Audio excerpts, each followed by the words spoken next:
sinna korvi alla välja jõuab, aga Rossak ise selle ära puterdab, aga õnneks Eelmäe.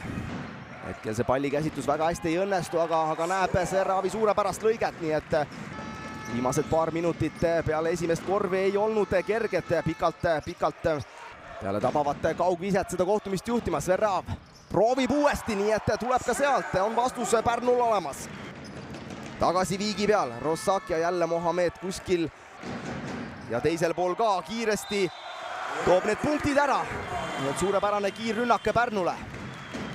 Pärnu on ka hoo käima saanud ja peab Riia VEF oma esimese time-out'i selles kohtumises ära kasutada ja meie peame ära käima reklaamipausil.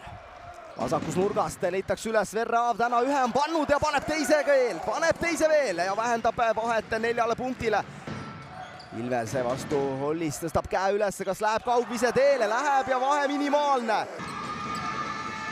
Ja Hollis, no seda meest ei tohi täna vabaks jätta. Ja tegemist siis telemänguga, Inspiras samuti nähtav on ja suurepäraselt Rossaki ja Hollisega, kes on siis mõlemad visanud vastavalt 17 ja 13 punkti, aga selline algus kohe kolmandale veerandajale, aga sealt ka jäävad punktid sellel korral tulemata. Ojemuno, Aleksandros läheb ka üritama.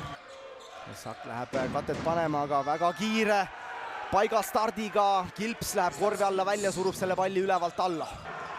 Ja see Pärnule sobib. Eelmäe, no kogemused võiksid olla need, mida hetkel vaja.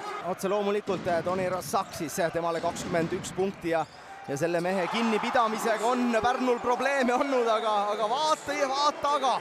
Kiiret lahendamist ja suudavad siis omavahel ära puterdada Mohamed ja Gregor Ilves, kui tahavad käest kätte olukorda teha ja